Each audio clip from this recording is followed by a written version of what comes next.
Prepaid expenses in the context of getting a mortgage typically refer to certain costs that you need to pay upfront at the time of closing your mortgage loan.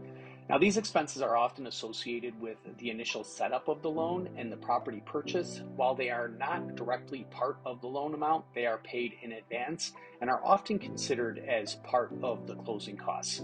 Here are the 5 most common prepaid expenses when closing on your mortgage. Number 1, property taxes. Mortgage lenders are going to require that any taxes that are due within 60 days of closing be paid at closing. In addition to this, if you opt or are required to have an escrow account because you are putting less than 20% down, then the mortgage lender will typically require anywhere from 4 to 9 months taxes upfront/prepaid to create your escrow account at closing.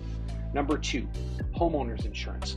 All mortgage lenders will require a full year of homeowners insurance premium to be prepaid at closing. If you are establishing an escrow account with your mortgage, then expect to prepay approximately 3 months of the premium into said escrow account as well. Number 3, mortgage interest. Mortgage interest is paid in arrears, so you will need to prepay your daily interest through the end of the month at the closing table.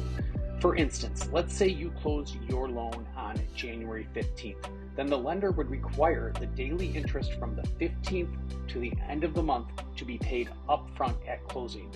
The first payment wouldn't be due until March, which creates an illusion of a skipped payment in February, when in actuality, there are never any skipped mortgage payments. If you get a 30-year mortgage, you will make 12 monthly payments a year for 30 years or 360 payments. Since the mortgage interest is paid in arrears, what happens in this instance is that starting February 1st, you are charged interest daily based on the interest rate and the current principal balance. As this daily interest accrues in February, it is due and payable on the first mortgage payment that is due March 1st, and then the first of every month for the remaining 359 payments. Number 4, homeowners association fees.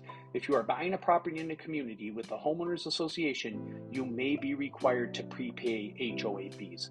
Last but not least, number 5, private mortgage insurance, PMI premiums. If your down payment is less than 20%, you might be required to pay the private mortgage insurance. Some lenders may require an upfront premium for this. These prepaid expenses are separate from the down payment and the principal amount of the mortgage loan. As you can see, these expenses can be significant. That's why it's important to carefully review your loan estimate and closing disclosure provided by your lender to understand the specific prepaid expenses associated with your mortgage.